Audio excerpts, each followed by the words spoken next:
probably seen us delving into the deep lore surrounding the Stephen King universe recently, but today we're doing something absolutely wild. We're putting two of the most terrifying entities from completely different universes head to head, and honestly, this might be one of the most insane matchups we've ever analyzed. We're talking about Pennywise the Dancing Clown from Stephen King's It versus the Mind Flayer from Stranger Things. Now, we know what you're thinking. These monsters are from totally separate universes with completely different rules, mythology, and power systems. But if these two monsters could somehow exist in the same dimension and go up against each other in a one-on-one confrontation, who would actually emerge victorious? Let's find the answers together in this video. Before we get into our explanation, we have a very small request. If you like our content, please support us by subscribing to the channel. It's a small click for you, but for us, it means a lot. Thank you. Let's begin.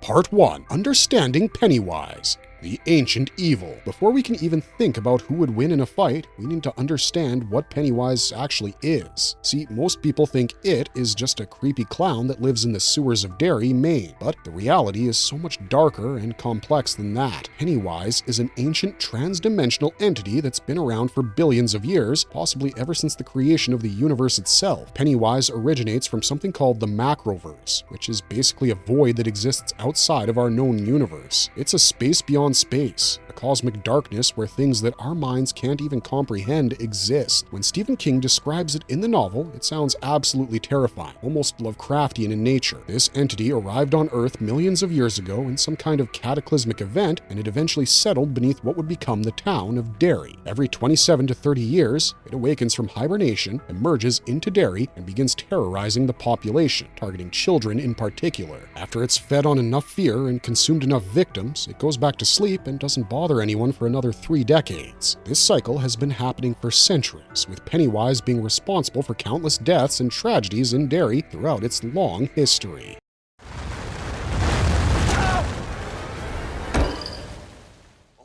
Pennywise's reality-warping powers.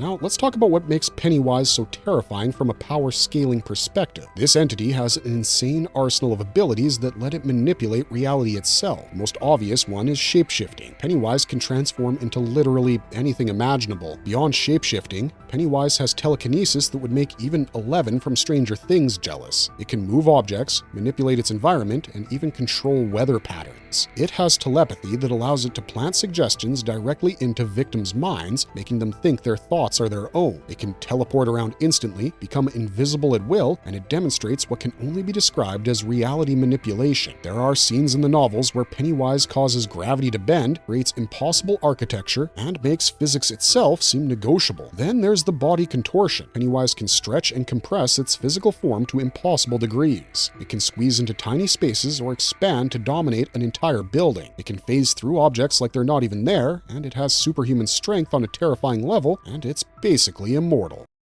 The Deadlights, Pennywise's ultimate power. Here's where it gets absolutely insane. All of these powers we just mentioned are only the tip of the iceberg. Pennywise has something called the Deadlights, which is basically its true form, a manifestation of cosmic horror so overwhelming that human minds literally can't process it without going instantly mad or outright dying. The Deadlights are described as swirling masses of eldritch energy and glowing lights that exist partially outside of normal space-time. When someone looks directly at the Deadlights in the book or movies, they experience a psychological trauma so severe that their minds essentially break. What makes the Deadlights even more dangerous is that it's connected to Pennywise's most insidious power, fear empowerment. See, Pennywise doesn't just feed on fear, it actually becomes stronger from it.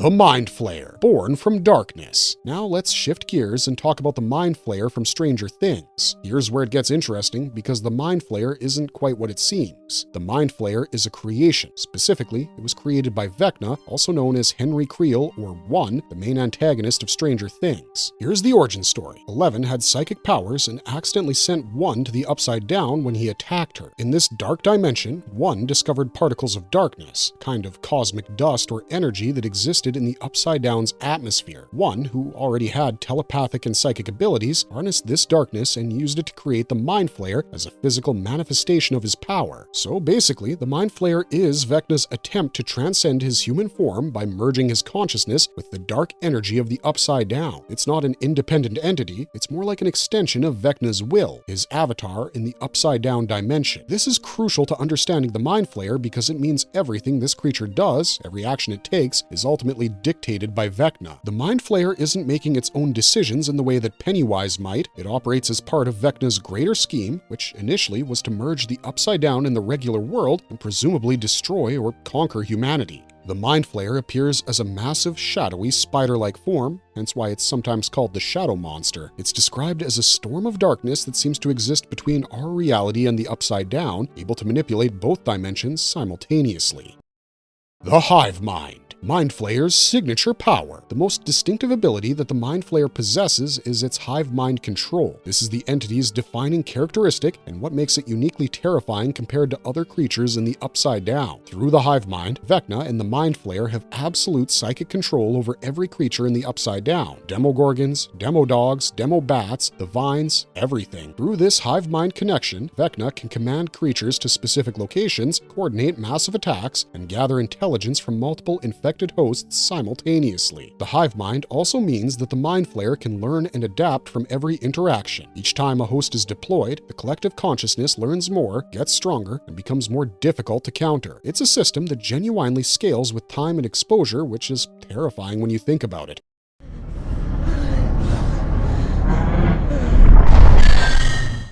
Human possession and biokinesis. To make the hive mind work, the Mind Flayer needs to infect human hosts. This is where human possession comes into play. When the Mind Flayer infects someone, that person becomes a host body. Their physical form becomes a puppet for the entity's will. Beyond just puppeteering bodies, the Mind Flayer has a power called biokinesis, which is the ability to control and manipulate living organisms with the mind. This biokinesis ability also extends to the Mind Flayer's ability to manipulate matter at a biological level. It can create illusions that mess with perception, levitate objects and people, and manipulate environmental conditions like temperature and atmospheric pressure. Combined with its telepathic abilities, the Mind Flayer can create a complete sensory nightmare for its victims, making them see things that aren't there, feel pain that isn't real, and experience psychological torment on a scale that's almost impossible to quantify.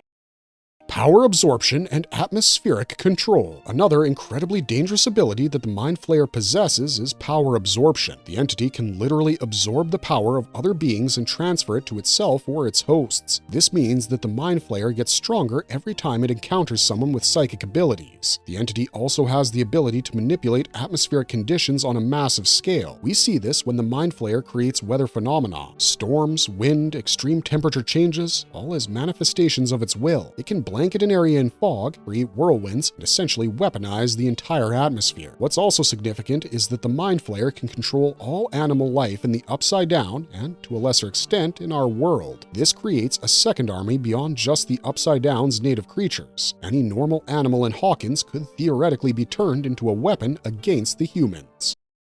Could they exist in the same universe? Realistically, the metaphysics and rules of Stephen King's It universe and the Stranger Things universe are fundamentally incompatible. In Stephen King's cosmology, Pennywise exists within a greater framework that includes things like the Macroverse, the Dark Tower universe, and various other dimensional spaces. The universe operates according to certain rules where belief and fear have genuine metaphysical power. In Stranger Things, the rules are different. The Upside Down operates as a reflection of our world that's four-dimensionally offset from normal reality. It follows a more scientific, physics-based logic system where psychic powers exist as measurable phenomena rather than pure metaphysical concepts. The two universes would have conflicting fundamental rules about how power works, how dimensions interact, and what even counts as real in metaphysical terms. However, if we accept the premise that somehow these two entities could coexist, let's say Pennywise somehow got pulled into the Stranger Things universe or vice versa, it would be absolutely fascinating to see what happens. Pennywise thrives on fear, but the Mind Flayer operates through psychic control and collective consciousness.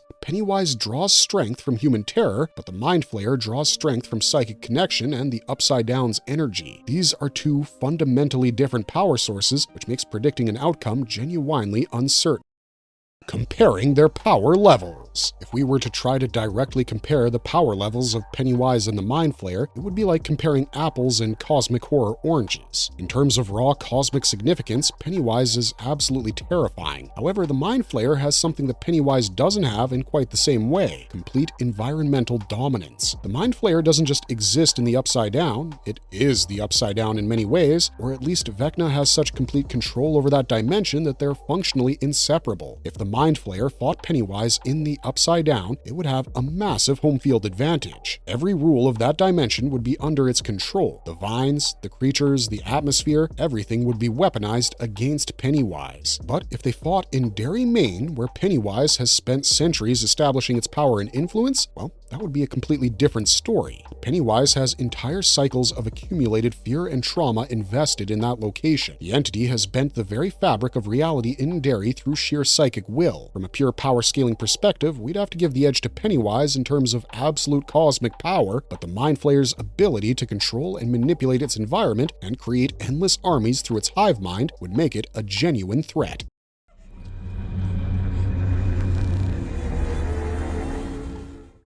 Pennywise's weaknesses. To really understand who would win, we need to talk about weaknesses. Pennywise, for all of its power, does have vulnerabilities. The most significant is belief and conviction. When people stop being afraid of Pennywise and truly believe in themselves, the entity becomes weaker. Another weakness is that Pennywise can be forced to manifest in physical form, which makes it vulnerable to physical damage. While normally, Pennywise's regeneration makes most physical attacks pointless, its shapeshifting can leave it temporarily vulnerable. If Pennywise transforms into something combustible and then gets set on fire before it can transform again, it will actually burn. There's also the Ritual of Chud, which is a psychic battle where an opponent directly engages Pennywise's consciousness in the Deadlights. If someone could somehow survive that psychic onslaught and maintain their consciousness, they might be able to defeat Pennywise from within.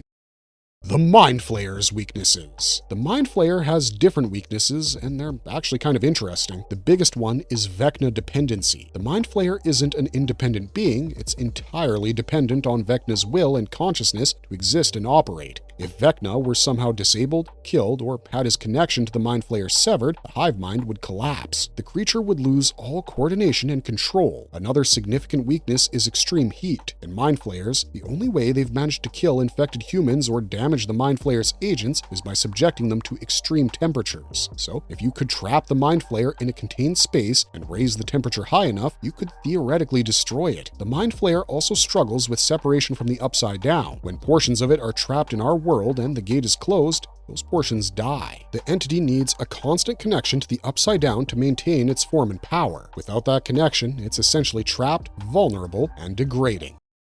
Fighting in the Upside Down. Let's imagine scenario 1. They fight in the Upside Down, the Mind Flayer's home territory. In this scenario, the Mind Flayer has an enormous advantage. Every rule of the Upside Down is essentially under Vecna / the Mind Flayer's control. The dimension itself becomes a weapon. The vines attack Pennywise, the creatures swarm it, the atmosphere works against it, the very fabric of that space becomes hostile. The Mind Flayer would have access to its entire hive mind network. Every creature in the Upside Down, every possessed human, every Demogorgon and Demodog and Demobat, all of them could attack simultaneously, coordinated perfectly through the hive mind. Pennywise could shapeshift and use its telepathy to try to disrupt the hive mind, but the Mind Flayer's psychic connection would be operating on the frequency of an entire dimension. We think, in this scenario, the Mind Flayer takes the victory. The Mind Flayer could just keep sending waves of creatures at Pennywise, while the dimension itself slowly grinds the ancient entity down. It might be a close fight, but the home field advantage is just too significant to overcome.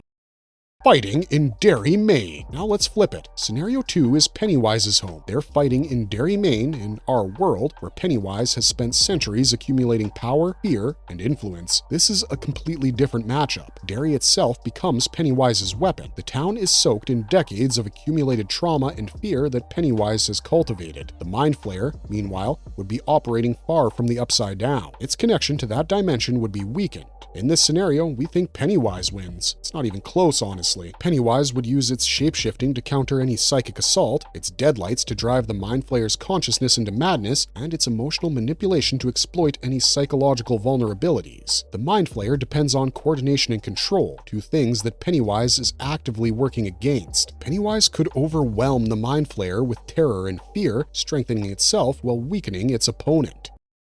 What happens in neutral territory? They meet in completely neutral territory, somewhere that neither has any connection to or influence over. Maybe an isolated location, maybe a pocket dimension, but somewhere where neither entity has their home field advantage. In this scenario, both would have to operate at a disadvantage, which actually makes it the most theoretically fair fight we can imagine. In neutral territory, we're looking at pure power scaling and ability matchup. Pennywise's Deadlights would be absolutely terrifying to the Mind Flayer. The entity's true form exists outside normal space-time, and the Mind Flayer's consciousness might not be prepared for contact with something that fundamentally breaks the rules of reality itself. But the Mind Flayer wouldn't go down without a fight. If it could establish even a partial hive-mind connection with Pennywise, it might be able to psychically control the entity or at least disrupt its concentration. The Mind Flayer's biokinesis and power absorption could potentially give it a defense against Pennywise's shapeshifting and reality manipulation. It's actually a pretty interesting matchup under these conditions. We're genuinely uncertain who would win. Both entities would be operating outside their comfort zones, both would have to rely on their core powers without environmental advantages, and both would be genuinely pushing their abilities to the limit. If we had to guess, we'd say Pennywise takes this one too, but only just. The deciding factor would be whether the Mind Flayer could quickly establish enough psychic control to neutralize Pennywise before the Deadlights kicked in.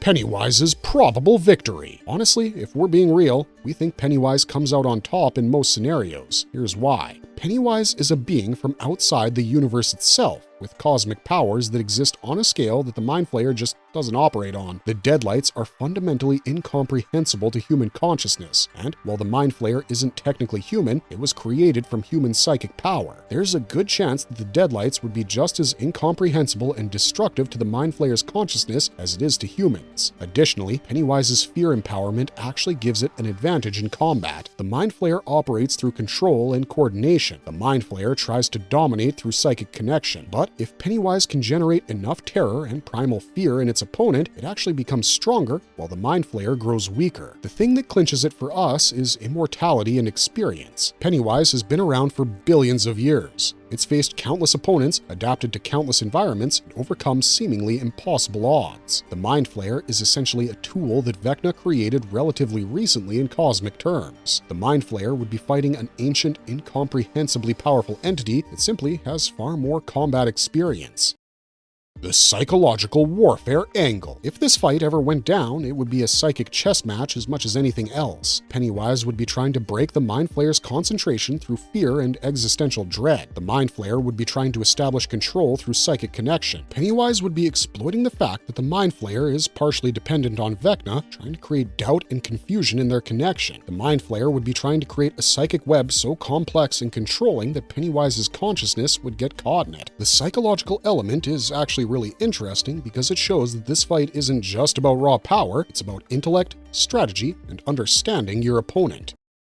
So, what is the final verdict? In most scenarios, we gotta give the edge to Pennywise. The entity's cosmic horror credentials, its billions of years of experience, its Deadlights reality-breaking power, and its fear empowerment ability make it the likely victor in most contexts. Pennywise operates on a scale of power that the Mind Flayer, despite being incredibly dangerous, just doesn't quite reach. However, if the circumstances were exactly right, if the Mind Flayer caught Pennywise off guard and established psychic control, or if they fought entirely within the Upside Down, the Mind Flayer could theoretically win. The beautiful thing about speculating about fictional matchups like this is that there's no objectively correct answer. It all depends on how you interpret the character's powers and what you think would happen in a direct confrontation. So we want to know what you think. Drop your thoughts in the comments down below. And if you enjoyed this content, don't forget to leave a like and subscribe to us if you haven't already. Otherwise, thanks for watching, stay safe out there, and have a marvelous day.